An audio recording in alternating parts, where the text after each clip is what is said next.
Teste di mani e fuori.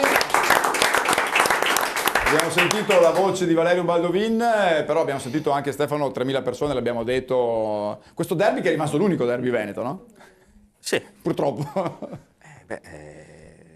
Direi di no, insomma, visto che non sono mica solo alcune società del Veneto che sono sparite, insomma, Certo. Per cui abbiamo una Uno Monk di una squadra, speriamo che ci siano delle buone nuove dai nostri riformatori che dovrebbero rivedere qualcosa, insomma. A livello di formula, tu dici, del campionato? Insomma, qualcosa c'è da pensare perché il livello è talmente diverso tra 1 a 2, l'anno scorso siamo andati via molto bene e quest'anno ci si sta scontrando con delle realtà. Adriano Bilato, settimana scorsa, consigliere federale, ci ha un po' anticipato fuori onda che si sta muovendo qualcosa, ma potrebbe essere una piccola rivoluzione. Sì, speriamo che abbia una logica. Cioè, per me possono farle o non farle, l'importante è che quello che viene esposto abbia una logica di continuità, certo, perché ultimamente non se ne sono viste molte, insomma. Parere personale. Ma a te piace il fatto che non ci siano retrocessioni? Te l'ho già chiesto. Se sono sfruttate, bene, sì. E vediamo che anche il pubblico accetta queste cose, insomma, perché alla fine... Se ci sono società tipo Padova che investono sui giovani, quello ha un senso, ecco, questo vuoi dire? Adesso vediamo che ci sono forse 3 campionati, neanche 2, insomma, perché con le squadre che ci sono, però... Adesso che loro stanno ingranando un pochettino, cioè, si deve sudare per venire a vincere qui, insomma, perché, certo, sì. Per cui vuol dire che se si lascia lavorare con calma la struttura tecnica di una squadra, ecco che i giovani ci sono. Loro sono la squadra, penso, più giovane come media d'età, insomma, e allora speriamo che investano anche altri. Domenica a un certo punto parlavamo di schiacciatori in non grandissima forma, è uscito Giannotti e ha fatto secondo me molto bene Sebastiano Milan, 7 punti, ma soprattutto con quella sua sempre, no, Santi, disinvoltura, no? Questa sicurezza, scioltezza, bravo. Tranquillo, lui sempre entra tranquillo. A Milano aveva fatto già una buona prestazione, era entrato in battuta, lui nei momenti importanti. Sì, lui quando entra tranquillo, diciamo che senza tanti pensieri, come arriva la palla, tira. Forse qualche palla in più ci stava, però. Infatti, vedi, è un po' controtendenza. Per chi non capisce cos'è la Superlega o la filosofia, la soluzione che ha adottato Piacenza. Certo. Cioè, cosa serve esonerare un allenatore quando all'inizio dell'anno non avevi fatto gli accordi giusti con gli sponsor, metà atleti sono andati via, cosa vuoi? Cioè, questo qua devi reinventarsi ogni volta. A 5 giornate dalla fine cosa deve fare? È quello che ha fatto un po' anche Città di Castello, con Paolo Montagnani, no? Stessa cosa, insomma. Si fanno un po' fatica a capire. Cioè, qui a Padova, allora dopo 3 partite bisognava salutare Valerio, insomma, cose del genere. Credo che non abbia molto senso. Appunto. Ho sentito che anche Corigliano ha dato il ben servito al buon Daniele Ricci, dico buon Daniele Ricci perché un anno, pensate voi, nel 1981-82, Daniele Ricci ha giocato a Padova. Ce lo ricordiamo io, Baldin, ci ho giocato contro pochi altri qui dentro. E con questi giovani come andiamo allora? Direi bene, direi proprio bene. Dicevo prima di entrare che ogni sabato e domenica abbiamo 12 gare solo di ragazzi, quindi in età giovanile, quindi massimo under 19. È un impegno gravosissimo, però sta dando anche dei buoni risultati.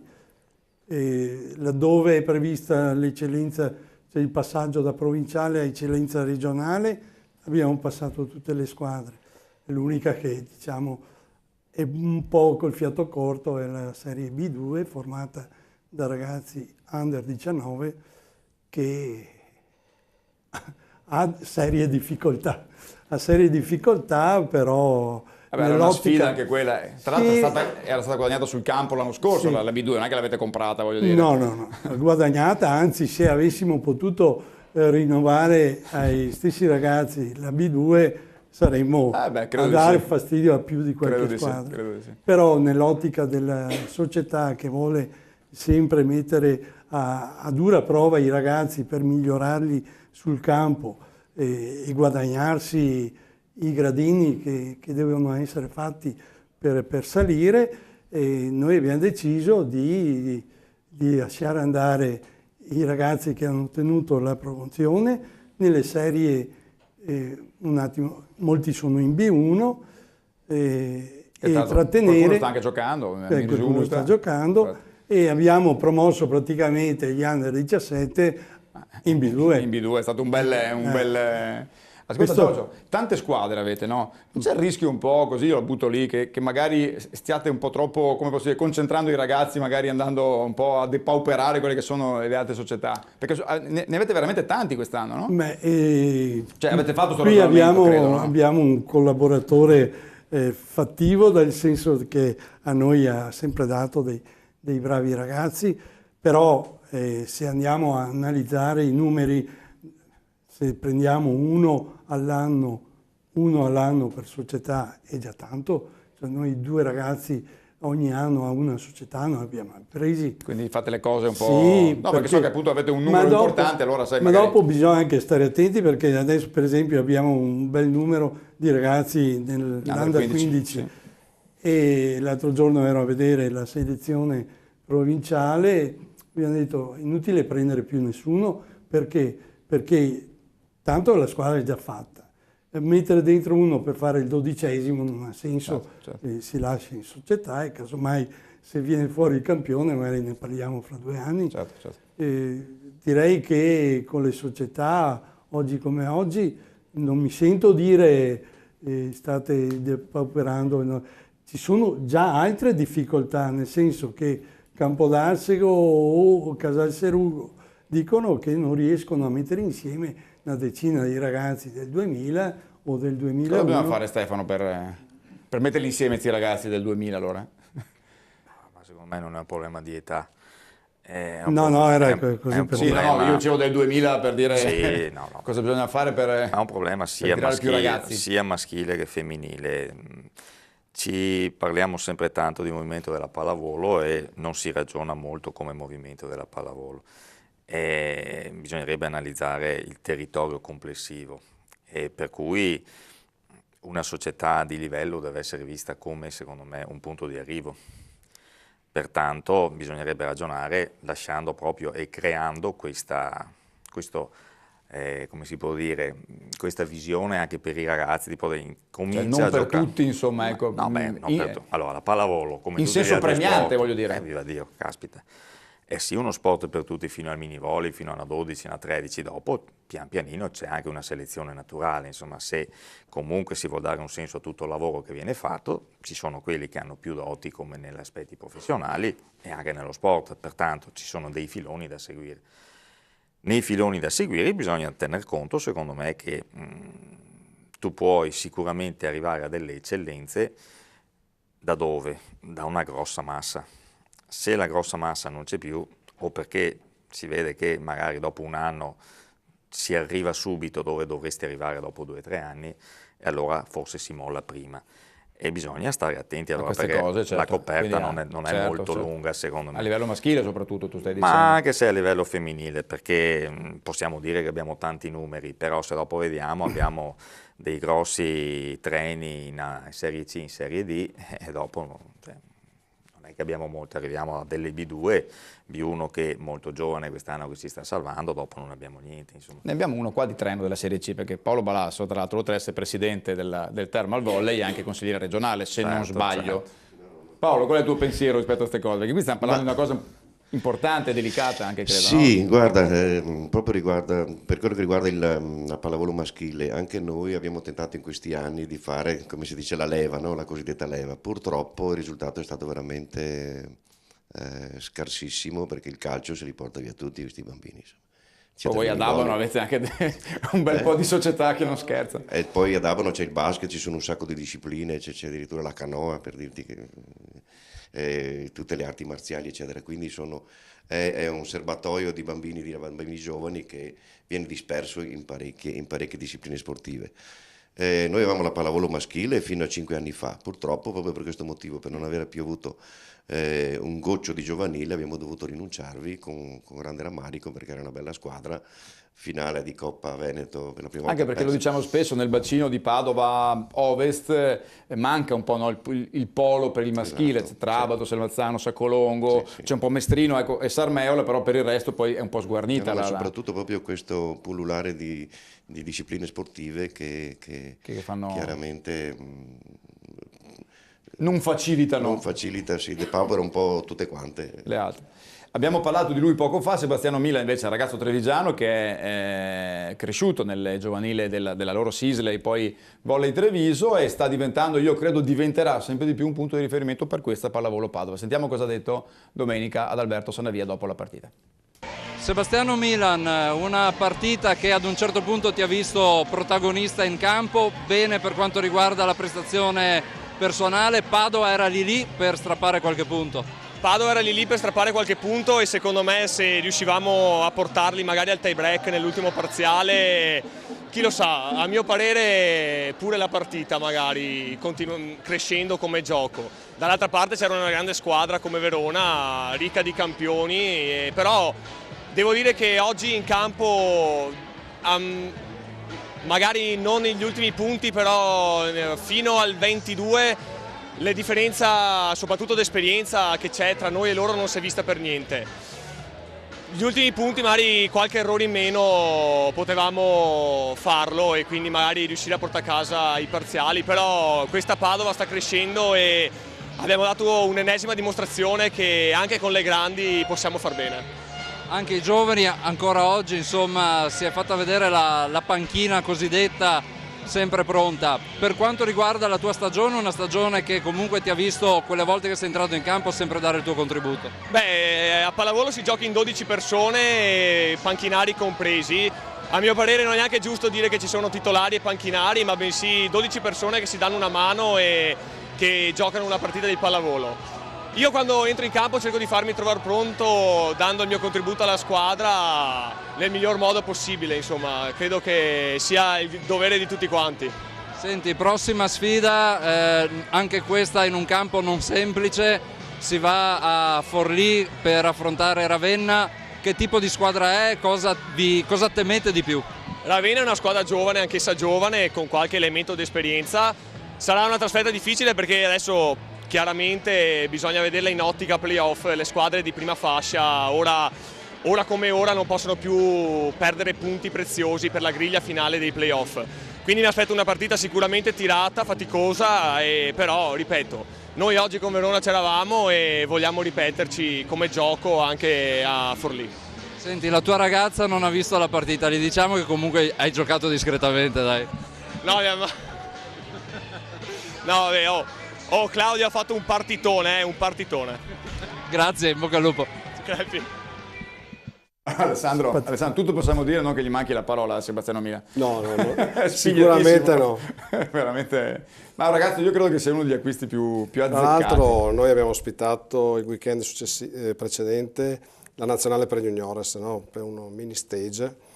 E l'allenatore, sì, Barbiero se lo ricorda bene, ha detto degli ultimi prodotti che ha avuto molto molto buono, cioè gli pronostica una bella carriera, insomma. E poi ragazzo serissimo.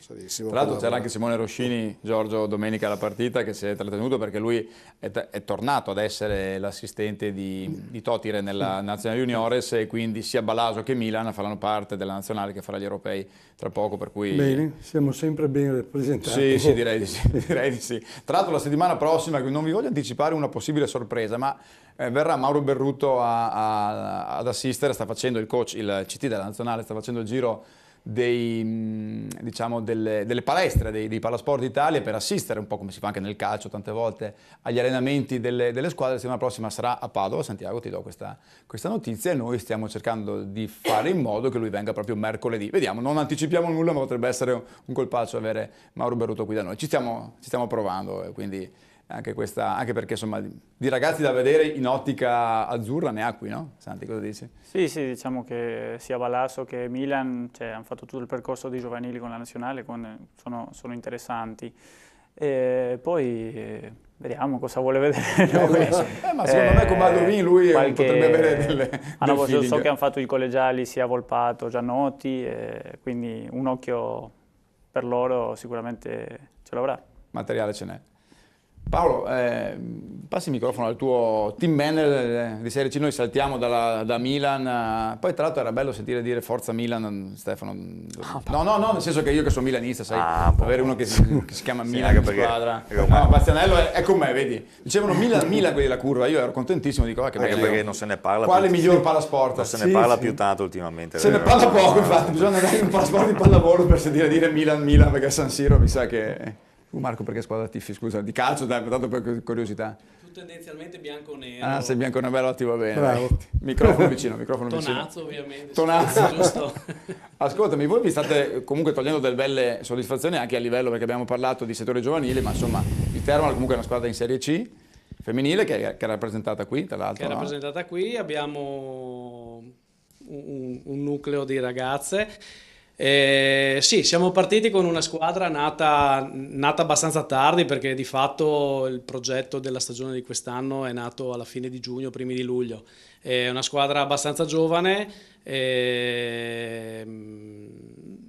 abbiamo cominciato un po' alla volta e i primi risultati li abbiamo avuti non da subito, ci siamo tolti qualche soddisfazione e adesso un po' alla volta stiamo portando avanti la stagione.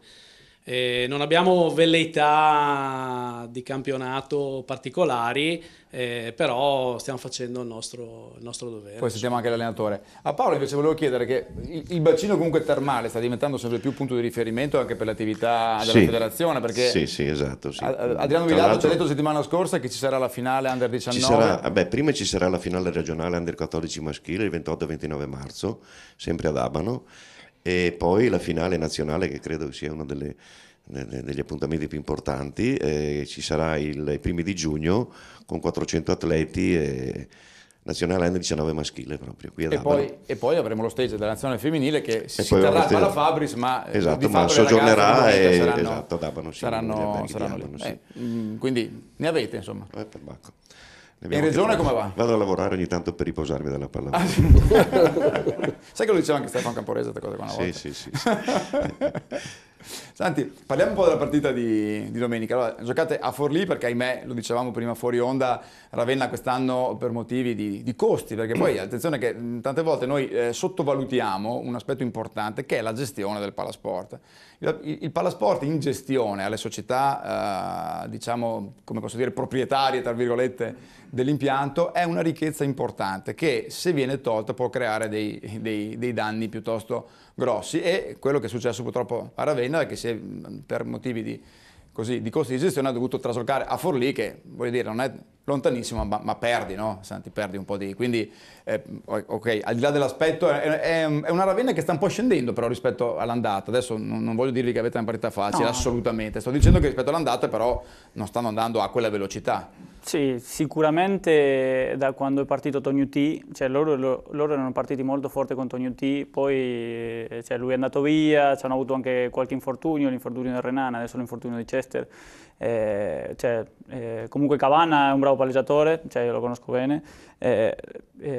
Loro le ultime partite da un po' che vengono in un periodo negativo, quindi cercheremo di sfruttarlo il miglior possibile. Assolutamente, anche perché all'andata è stata una di quelle partite dove anche lì vi siete un po' mangiati le mani, no?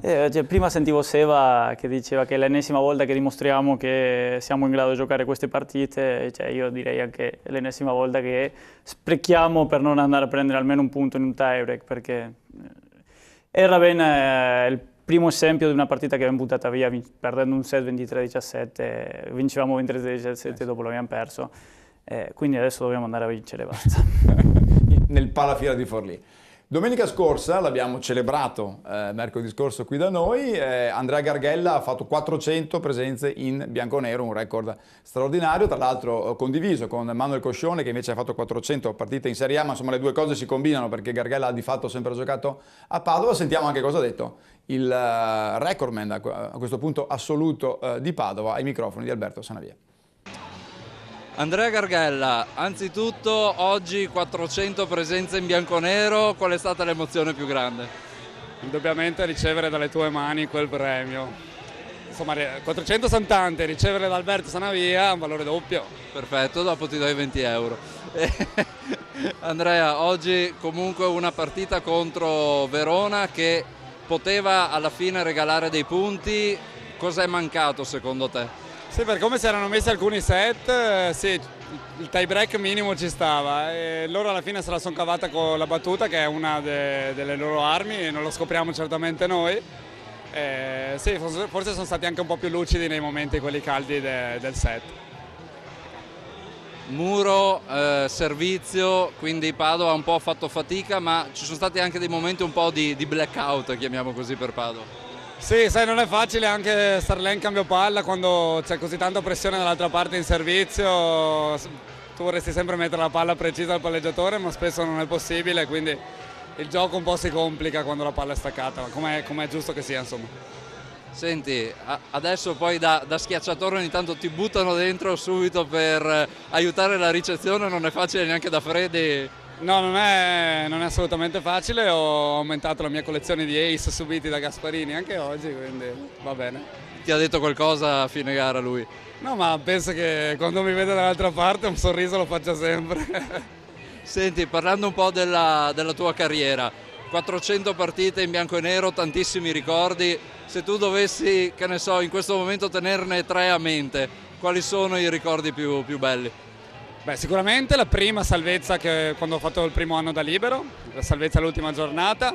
Non ci si può dimenticare la partita per andare in A1 contro Ravenna con un Palafabris stupendo, strapieno, peccato per il risultato, però l'emozione rimane.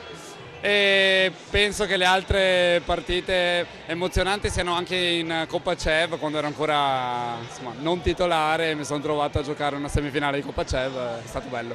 Senti, dai un consiglio anche ai giovani padovani del vivaio che magari ti guardano dicendo chissà se mai un giorno io arriverò a quello. Che consiglio dai a un ragazzo che si cimenta col mondo della pallavolo?